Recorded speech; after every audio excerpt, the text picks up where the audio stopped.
terceiro apontamento para a lição 4 de 26 de julho de 2020, a construção do templo, enfrentou oposição. Vou agora falar da quinta visão de Zacarias, o castiçal de ouro e as 7 lâmpadas. Zacarias capítulo 4, versículo 1 a 14, vai tratar também do templo.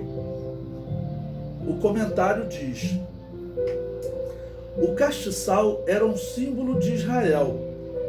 As lâmpadas simbolizam que a luz está voltando para Israel. É falado também em 2 oliveiras. E é dito que estes são os 2 ungidos que estão diante do Deus de toda a terra. Em Apocalipse 11, versículo 4, é dito que as 2 testemunhas são as 2 oliveiras que estão diante do Deus de toda a terra. Então essas 2 oliveiras vão simbolizar representantes que Deus tem aqui na terra em todos os períodos. Nesse momento de dificuldade de Israel, Deus tem 2 representantes, 2 testemunhas. E vamos ver então os versículos da visão de Zacarias. Versículo 1, Zacarias capítulo 4, versículo 1. E tornou o anjo que falava comigo e me despertou, como a um homem que é despertado do seu sono. E me disse: que vês? E eu disse: olho, e eis um castiçal todo de ouro, e um vaso de azeite no cimo, com as suas 7 lâmpadas, e cada lâmpada posta no cimo tinha 7 canudos.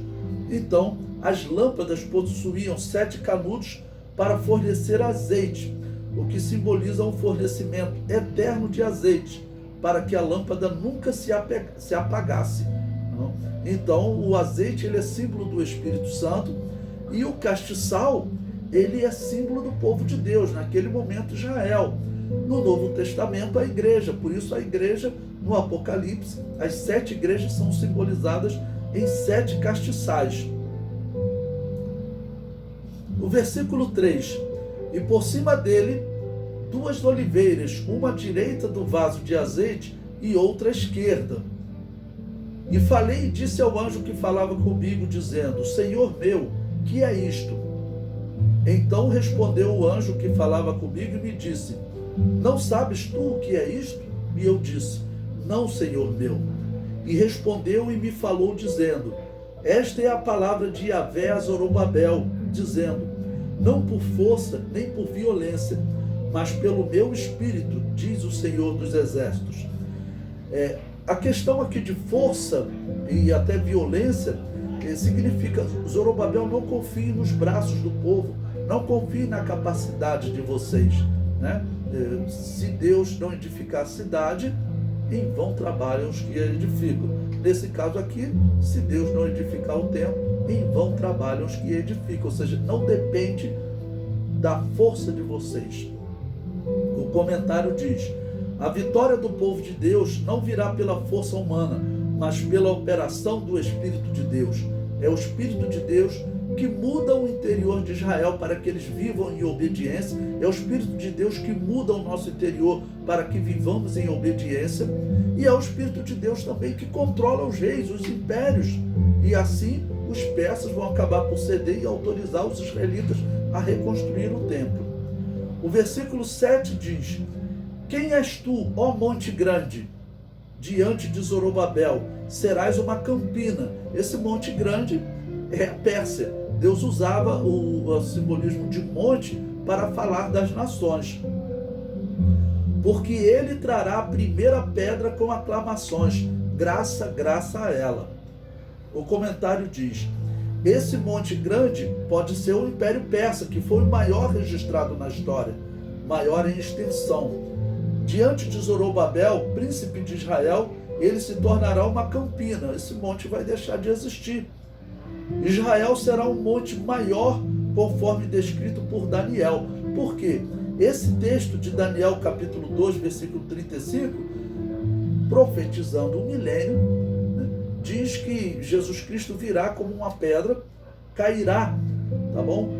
Esmiuçará o ferro, o barro, o cobre, a prata e o ouro, os quais se fizeram como a pragana das eiras do estio, e o vento os levou, e não se achou lugar algum para eles. Mas a pedra que feriu a estátua se fez um grande monte e encheu toda a terra. Ou seja, vai inaugurar um reino eterno. E o reino dos persas, o que é o reino dos persas hoje? O reino dos persas não existe mais. O reino anterior à Babilônia, esse então deixou de existir totalmente. Até o século XIX, os historiadores pensavam que a Babilônia era uma fábula inventada pela Bíblia.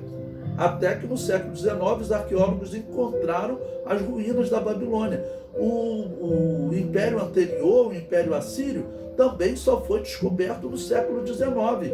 A história pensava que era uma fábula, porque eles deixaram de existir.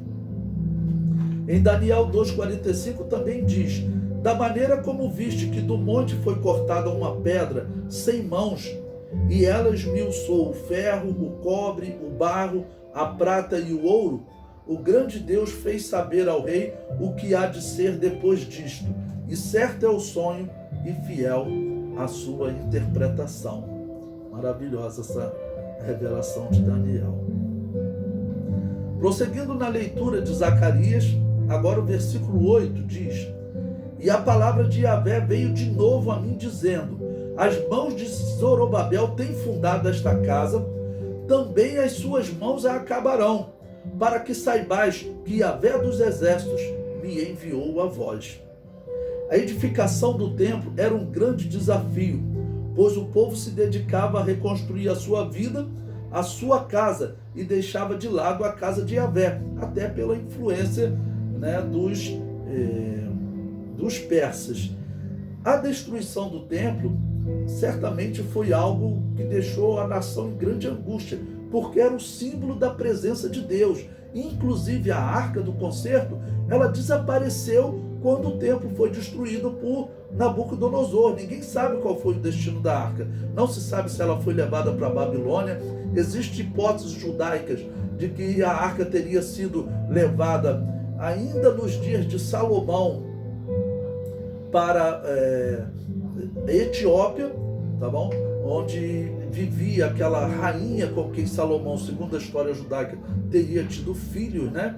Tá bom? Então, existe a hipótese que a arca teria ido para aquela região e até hoje estaria lá na Etiópia. Alguns acham que os sacerdotes, quando Nabucodonosor invadiu a cidade, eles teriam escondido a arca em diversas cavernas que haviam debaixo do templo, e que a arca estaria escondida ali até hoje. Tem um rabino que está falando que a arca já foi encontrada e ele só está esperando o momento certo para manifestar, apresentar a arca ao mundo. Bom, a destruição do templo foi então um momento de grande agonia para os israelitas. E a reconstrução do templo agora era uma grande esperança, porque no entender deles, Deus estaria de novo habitando no meio deles, apesar de a arca não ser encontrada. Então eles não tinham o símbolo da presença de Deus. O versículo 10 diz: porque quem despreza o dia das coisas pequenas, pois esse se alegrará, vendo o prumo na mão de Zorobabel. São os 7 olhos de Yahvé que discorrem por toda a terra. Aquela linha, usada para construir os tijolos ou o muro, era usado também o prumo, ok? Que significa que Zorobabel estará fazendo os israelitas andarem de forma reta diante de Deus. O versículo 11 diz: falei mais e disse-lhe: que são as 2 oliveiras à direita do castiçal e à sua esquerda? E falando-lhe outra vez disse: que são aqueles 2 raminhos de oliveira que estão junto aos 2 tubos de ouro e que vertem de si ouro? E ele me respondeu dizendo: não sabes o que é isto? E eu disse: não, Senhor meu. Então ele disse: esses são os 2 ungidos que estão diante do Senhor de toda a terra. Esses 2 ungidos representam 2 testemunhos verdadeiros que Deus sempre terá na terra. Amém? Eu deixo esses 3 apontamentos aí para os professores. Que Deus os abençoe nesta aula de amanhã. A paz do Senhor.